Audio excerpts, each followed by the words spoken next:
नमस्कार, मी ॲस्ट्रोस्मिता गिरी।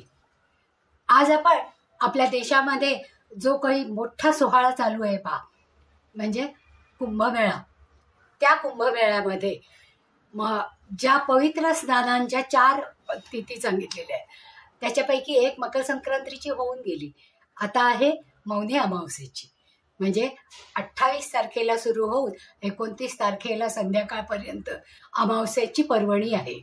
या अमावस्येच्या पर्वणीच्या वेळेस या त्रिवेणी संगमामध्ये म्हणजे गंगा, यमुना आणि सरस्वती या तिन्ही नद्यांच्या संगमामध्ये स्नान करण्यासाठी देशभरातले लोक तर लोटलेलेच आहेत, पण त्याच्याबरोबर परदेशातील लोकही हा सोहळा बघण्यासाठी आपल्या भारतामध्ये आलेले आहेत आणि त्यांना त्याच्याबद्दल अत्यंत उत्सुकता आहे। म्हणजे कोणीही आमंत्रण न देता इतके सगळे लोक एका ठिकाणी एकाच ध्येयाने प्रेरित होऊन येतात। याला काय अर्थ आहे? म्हणजे धर्माची ही केवढी जबरदस्त मोठी शक्ती आहे पहा, की देशातले तर कानाकोपऱ्यातले लोक तिथे पोचतातच आहे आणि सरकारने जल, स्थल आणि वायू या तिन्ही प्रकारे सेवा उपलब्ध करून दिलेल्या आहेत की देशातल्या सगळ्या लोकांना या महासोहळ्याचा आनंद घेता यावा। कारण महाकुंभमेळा हा 144 वर्षांनी येतो। म्हणजे आत्ता जे काही लोक आहेत त्या लोकांच्या आयुष्यामध्ये येणारा हा एकच कुंभमेळा आहे की ज्याच्यामध्ये ते आनंदाने सामील होऊ शकतात आणि या गंगेमध्ये किंवा या संगमामध्ये स्नान करतात। म्हणजे काय, 3 डुबक्या मारतात पहा। 3च डुबक्या कशासाठी मारतात की पहिली जे गत झालेलं आहे म्हणजे मागच्या जन्मामध्ये, कारण हिंदू धर्मामध्ये पुनर्जन्माला मान्यता आहे, त्यामुळे मागच्या जन्मात जे काही आपण केलेलं असेल किंवा जे प्रारब्ध घेऊन आपण आलेलो आहे ते पूर्ण करण्यासाठी किंवा त्याचा परिहार करण्यासाठी म्हणून पहिली डुबकी मारली जाते। दुसरी डुबकी या आयुष्यामध्ये कायावाच्या मनाने आपण कितीतरी दोष आपल्यामध्ये निर्माण झालेले असतात आणि ते आपल्या संचितामध्ये जमा झालेले असतात। मग त्यावेळेस या केलेल्या कर्माचा आपल्याला जेव्हा पश्चाताप होतो तेव्हा आपण ते परत मागू शकत नाही किंवा त्याच्यावर परिहार करू शकत नाही। म्हणून या त्रिवेणी संगमामध्ये ही दुसरी डुबकी मारली जाते। आणि तिसरी डुबकी कशासाठी की जे पुढे येणार आहे, पुढचं जे आयुष्य उरलेलं आहे किंवा आपल्या पुढच्या पिढ्यांसाठी जे जे काही चांगलं करता येईल आणि जे काही चांगलं त्यांच्यापर्यंत पोहोचवता येईल त्याच्यासाठी ह्या 3 डुबक्या मारतात। आणि मग नंतर तुम्ही कितीही वेळ त्याच्यामध्ये डुबत राहिलात तरी सुद्धा त्याला कोणी आक्षेप घेत नाही। पण पहिल्या 3 डुबक्या या केवळ या आध्यात्मिक धार्मिक कार्यासाठी केल्या जातात आणि त्याचा जास्तीत जास्त उपयोग होतो। या त्रिवेणी संगमामध्ये आंघोळ केल्यानंतर एक फुलाची परडी किंवा टोपली सोडली जाते, त्याच्यामध्ये दिवा लावला जातो, फुलं घातली जातात, गंगेची पूजा केली जाते। म्हणजे या त्रिवेणी संगमाची 3 नद्या एकत्रित आलेल्या आहेत, त्या किती पवित्र आहेत। मग त्या तिन्ही नद्यांना पूजा करण्यासाठी दीप लावून धूप, दीप, नैवेद्य आणि फुलं यांनी अर्चना केली जाते आणि तो द्रोण पाण्यामध्ये गंगेमध्ये सोडला जातो की जो पुढे पर्यंत जाऊन आपल्या पुढच्या पिढ्यांपर्यंत सुख समाधान आणि आयुष्यात राहावं म्हणून।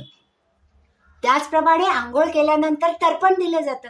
तर्पण दिलं जातं म्हणजे काय, आपल्या ज्या मागच्या सगळ्या पिढ्या असतील, कारण आपण त्यांचं DNA वापरतो, आपण त्यांचं नाव वापरतो, आपण त्यांचं घर वापरतो, आपण त्यांची प्रॉपर्टी वापरतो। मग अशा या सगळ्या घराण्याच्या पूर्वजन्मातल्या लोकांचा आदर करण्यासाठी तिथे त्यांना तर्पण दिलं जातं। आणि मौनी अमावस्येला तर हे तर्पण देणं सगळ्यात जास्त महत्त्वाचं असतं आणि तिथे मिळालेलं पुण्य हे खरोखरच दुर्मिळ असतं। म्हणूनच ज्या वेळेस सगळा लोकसमूह म्हणजे या दुसऱ्या डुबकीच्या वेळेस म्हणजे या दुसऱ्या स्नानासाठी म्हणजे मौनी अमावस्येच्या स्नानाची पर्वणी ही सगळ्यात मोठी आहे। कारण ज्या वेळेस समुद्रमंथन केलं गेलं होतं त्यावेळेसची जी परिस्थिती होती तीच परिस्थिती 144 वर्षांनी आता आलेली आहे. म्हणूनच हा महाकुंभमेळा आयोजित केलाय. सरकारने सगळ्या सोयी तिथे उपलब्ध करून दिलेल्या आहेत आणि आपण रोज पाहतो, याची देहा याची डोळा की टीव्हीवर पूर्ण महाकुंभाचं प्रक्षेपण केलं जातंय. त्याच्यामध्ये जे आपल्यासारखे त्या कुंभमेळ्यापर्यंत पोहोचू शकत नाहीये अशा लोकांना त्या सगळ्या कुंभमेळ्याचं दर्शन घडतंय. तिथे असलेले तंबू, तिथे असणारे संतजन, साधूजन आणि लोक, म्हणजे इतक्या मोठ्या प्रमाणामध्ये लोक येऊन सुद्धा तिथे अतिशय चांगली सुव्यवस्था आणि स्वच्छता आहे. या दिवसाचं महत्त्व हे अत्यंत महत्त्वाचं आहे. आणि मग आपल्या पितरांना शांती मिळावी म्हणून केल्यानंतर जर आपण दान केलं, अन्न, वस्त्र, तूप, गूळ, तीळ, गहू आणि इतर उपयुक्त वस्तू या जर आपण दान केल्या तर त्याचे जास्तीत जास्त फळ आपल्याला मिळतं. गोदान किंवा अन्नदान हे सगळ्यात महत्त्वाचं दान आहे आणि त्याचं पुण्य सगळ्यात मोठं असतं. आणि ते करायला जर गंगा, यमुना आणि सरस्वती अशा सारख्या संगमामध्ये किंवा त्याच्या किनारी जाऊन आपण स्नान करून पूजा अर्चा आणि मौन करून जर आपण दिवा प्रज्वलित केला आणि गंगेची पूजा केली, आरती केली तर आपल्याला कितीतरी पटीने पुण्य मिळतं.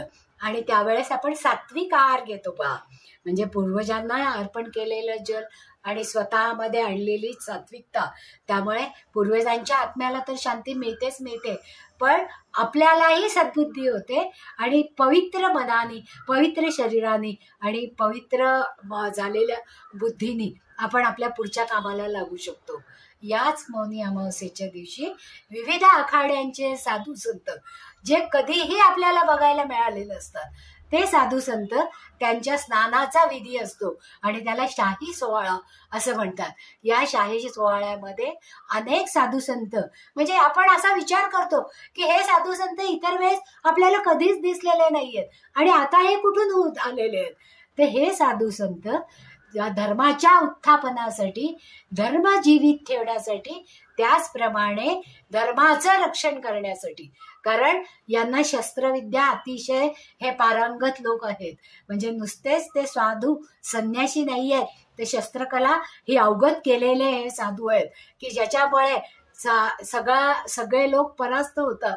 त्यावेळेस हे साधू आपलं शस्त्र उपसतात आणि आपल्या धर्माचं रक्षण करण्यासाठी पुढे येतात.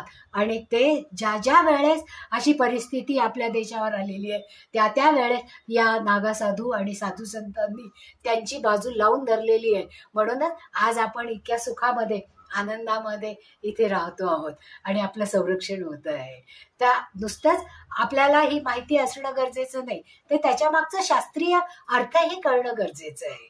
तर असा हा मौनी अमावस्येचा काळ आपण सगळेच जण मनाने, शरीराने जरी नाही आपल्याला अनुभवता आला तरी मनाने अनुभवूया. टीव्हीवर जो रिपोर्ट दाखवत आहे तो पाहूया आणि आपण त्याच्यामध्ये सामील होऊया. आवडला असेल तर लाईक करा, सबस्क्राईबही करा आणि जर तुमच्या मित्रमैत्रिणींपर्यंत ही माहिती पोचवायची असेल तर जरूर पोचवा. धन्यवाद.